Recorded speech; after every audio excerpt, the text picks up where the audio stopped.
Assalamualaikum warahmatullahi wabarakatuh.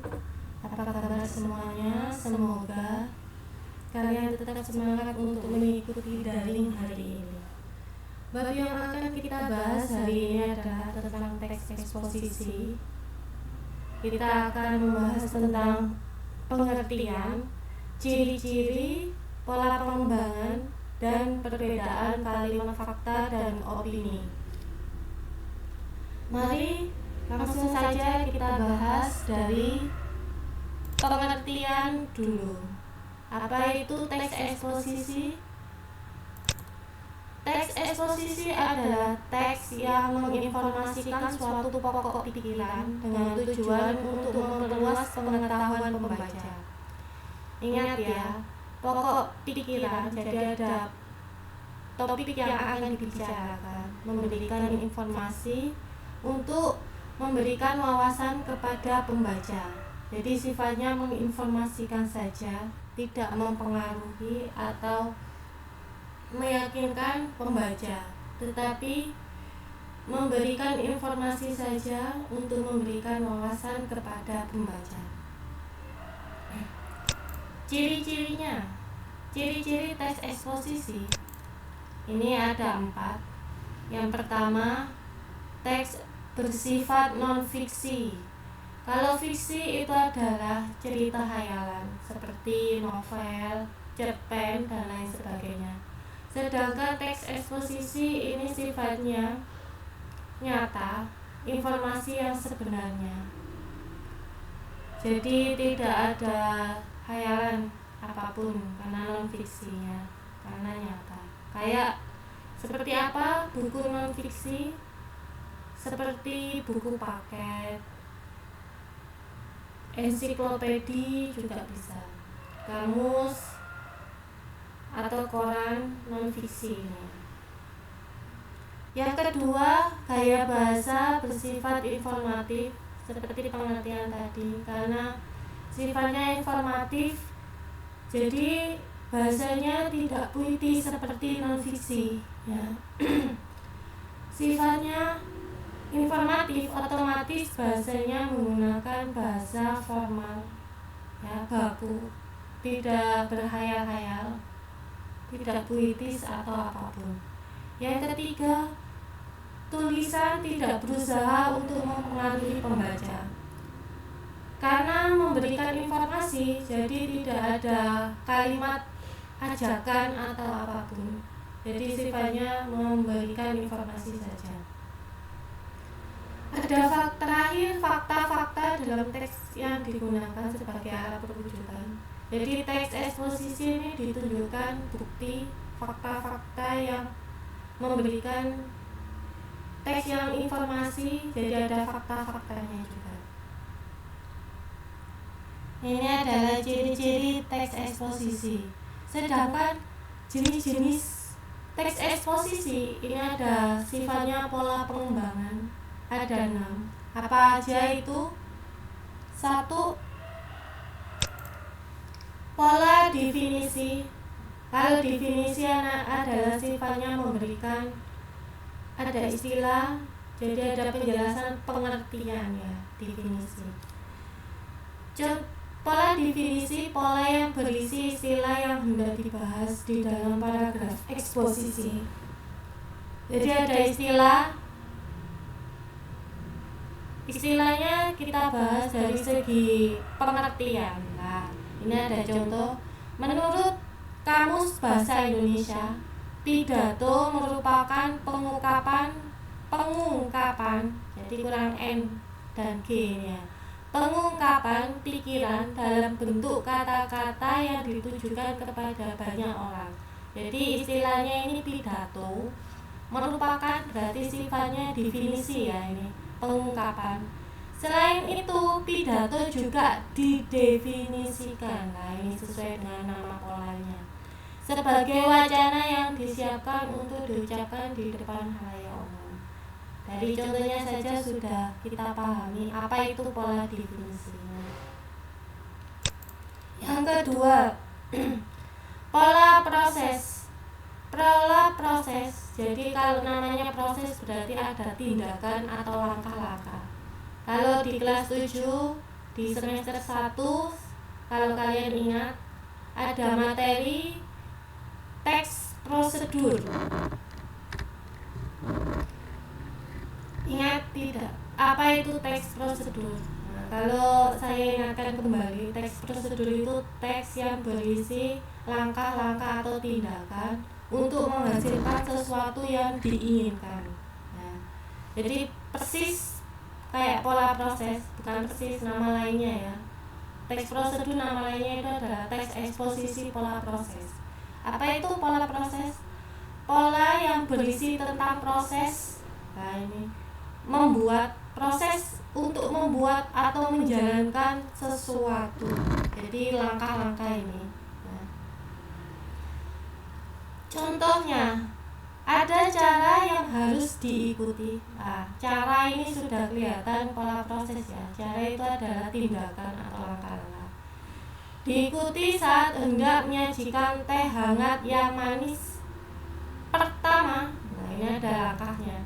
Sediakan air panas ke dalam 1 cangkir teh, kemudian masukkan teh celup ke dalam air tersebut hingga air berwarna merah kecoklatan. Keluarkan teh celup, lalu tambahkan 2 sendok teh gula ke dalam air teh. Aduklah hingga merata. Secangkir teh hangat panas pun sudah dinikmati. Jadi ada tindakan untuk membuat suatu air hangat, teh hangat yang manis. Nah ini langkah-langkah cara membuat teh hangat yang manis. Ini sudah kelihatan apa itu pola proses ya. Yang ketiga, pola klasifikasi. Nah ini ada sudah kita ketahui klasifikasi ini masuk. Kalau kita bahas klasifikasi itu golongan, jenis-jenis. Jadi ada penggolongan dibedakan oleh jenis-jenis. Apa itu pola klasifikasi? Pola yang menggolongkan suatu hal menjadi beberapa bagian. Jadi ada pokok permasalahan, ada pokok pembicaraan, ada permasalahan, kita golongkan hanya menjadi beberapa bagian. Nah ini pola klasifikasi. Contohnya, posisi pemain sepak bola, ini pokok permasalahannya, dikelompokkan. Nah ini sudah klasifikasi, menjadi penjaga gawang, pemain belakang, pemain tengah, dan pemain depan. Pemain belakang, nah ini ada kata dikelompokkan lagi, klasifikasi ini ya, menjadi bek tengah, bek sayap kanan, dan bek sayap kiri. Sementara itu pemain tengah, nah ini sudah dikelompokkan lagi menjadi gelandang tengah, gelandang bertahan, gelandang serang, dan serta gelandang sayap kiri dan kanan. Nah ini pola klasifikasi. Lihat contohnya saja kita sudah memahami apa itu teks eksposisi pola klasifikasi. Lanjut. Yang keempat, pola perbandingan. Namanya juga perbandingan, jadi ada suatu hal, pokok permasalahan, kita bandingkan permasalahan yang lain. Jadi pola perbandingan. Pola perbandingan ini juga bisa berupa perbedaan. Nah, perbandingannya itu bisa berupa perbedaan dan juga berupa persamaan. Ya, disamakan dengan masalah ini dengan yang lain, dibedakan perbedaan yang ini dengan yang lain. Apa itu pola perbandingan? Pola yang berisi perbandingan antara satu hal dengan yang lain. Nah, ini pola perbandingan. Contohnya, tahun ini ada sekitar 350 mahasiswa yang mengikuti pagelaran wisuda. Jumlah itu jauh lebih besar dibanding tahun lalu, di mana wisudawan yang terdaftar hanya sekitar 200 mahasiswa saja. Jadi yang dibandingkan adalah pokok permasalahan peserta wisuda dengan tahun ini dibandingkan dengan tahun yang lalu. Ini sudah pola perbandingan. Nah, contohnya saja kita sudah memahami. Yang kelima, pola ilustrasi. Ini ilustrasi kalau di Indonesia kan ini artinya gambaran. Kalau gambaran dalam segi teks ini adalah contoh. Nah ini pola ilustrasi adalah pola yang berisi contoh dari topik yang dibahas. Jadi ada permasalahan. Permasalahan ini ada contohnya, diberikan contoh di teks tersebut. Contohnya, berbagai upaya telah dilakukan polisi untuk menangkap pelaku. Jadi pokok permasalahannya ini adalah upaya polisi untuk menangkap pelaku. Misalnya, lah ini kata misalnya sudah memberikan contoh ya. Dengan melakukan investigasi di tempat yang diduga sering didatangi pelaku hingga melakukan patroli di sejumlah tempat, sayangnya pelaku masih belum bisa ditemukan. Nah ini kalimat yang kedua dalam satu paragraf ini sudah menunjukkan pola ilustrasi ya. Ini sudah kita paham ya kalau sudah ada contoh teks eksposisi pola ilustrasi. Yang terakhir, pola laporan. Nah ini kalau sudah sifatnya laporan jadi ada peristiwa ini. Peristiwa yang dijelaskan secara runtut ini, runtut kronologi ya. Pola laporan adalah pola yang berisi laporan peristiwa dan disampaikan secara rinci. Nah ini rinci serta runtut, jadi harus urut ini. Contohnya, pasca pencurian sejumlah perangkat komputer yang terjadi beberapa hari yang lalu, ini bukan POHA, sekilah ya, pihak sekolah, salah ngetik ini, pihak sekolah pun akhirnya melakukan pembenahan di sektor keamanan. Nah ini rinci serta runtutnya ini di mana? Ini dia. Adapun upaya yang mereka lakukan antara memasang CCTV di ruang komputer dan ruang lainnya, serta memasang pagar yang amat tinggi dan mempunyai kawat berduri di atasnya. Para petugas keamanan pun juga diberi tugas ekstra untuk menjaga sekolah kami. Nah ini sudah menunjukkan laporan upaya ya kan yang disampaikan runtut ini dari masa CCTV, memasang pagar, dan juga petugas keamanan ini bekerja secara ekstra untuk menjaga sekolah ya. Ada penekanan di akhir paragraf. Dengan upaya-upaya tersebut diharapkan kasus pencurian komputer yang telah terjadi tidak akan terulang di kemudian hari. Nah ini menunjukkan pola laporan. Dari segi contoh saya harap kalian paham. Nah, materi terakhir di pertemuan ini yaitu dari segi unsur kebahasaan, kita akan membahas tentang perbedaan kalimat fakta dan opini. Nah ini penjelasannya. Kalimat fakta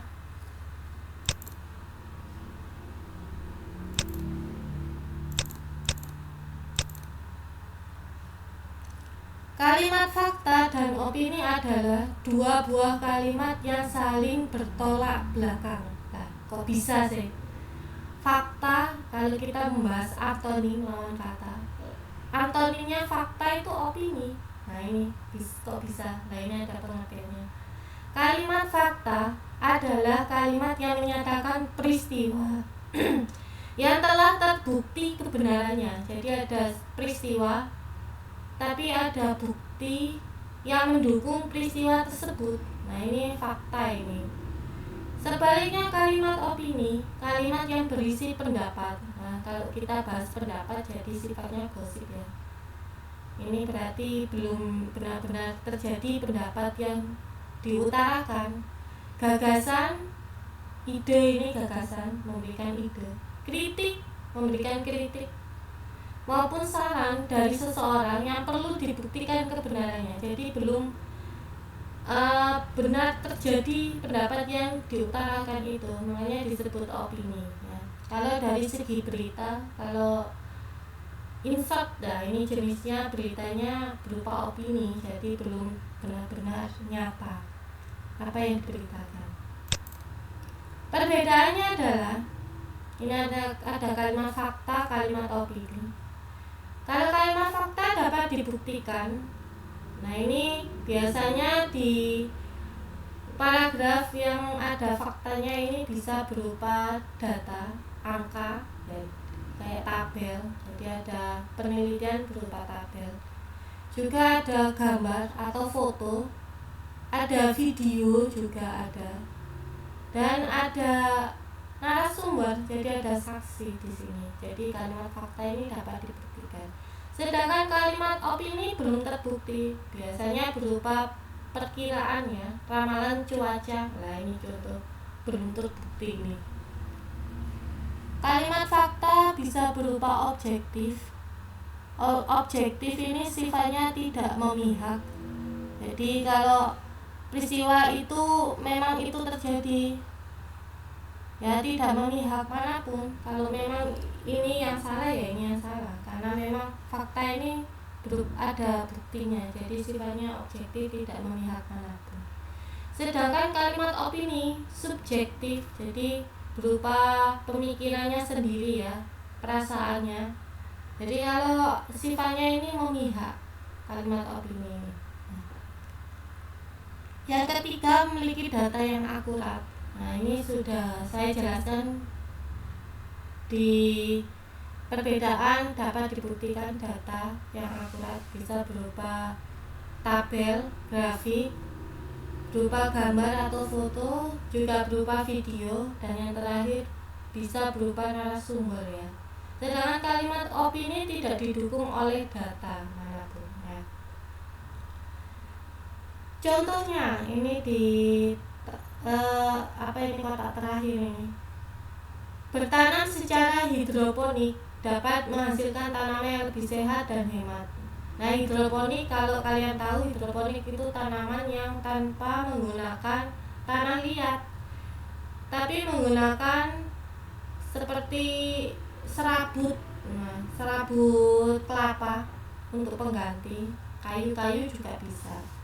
Karena hemat ini tanamannya, jadi tidak menggunakan tanah liat. Kenapa kok bisa hemat? Karena biasanya serabut. Nah ini berarti sesuatu hal yang tidak dibutuhkan kayak sampah. Nah ini hemat. Sifatnya fakta ini. Nah ini kok bisa? Contoh yang ini kalimat opini. Nah kita lihat. Pada zaman modern ini bertanam tidak lagi harus menggunakan tanah ya. Tidak lagi harus, sifatnya ini adalah saran, kalimat saran. Jadi masuk ke kalimat opini. Nah ini tidak lagi harus, jadi sifatnya opini. Bisa juga contoh kalimat opini, kemungkinan bertanam sudah tidak lagi menggunakan tanah. Kata kemungkinan juga bersifat opini. Nah ini perbedaan fakta dan opini ya. Semoga kalian paham. Ya contohnya saja sudah kita paham ya. Nah untuk video hari ini, terima kasih kalian menyimak dari awal hingga akhir. Semoga bermanfaat untuk kalian semuanya. Dan jangan lupa mengerjakan soal latihan yang dipersiapkan oleh guru kalian ya. Tetap semangat untuk mengikuti daring hari ini. Wassalamualaikum warahmatullahi wabarakatuh.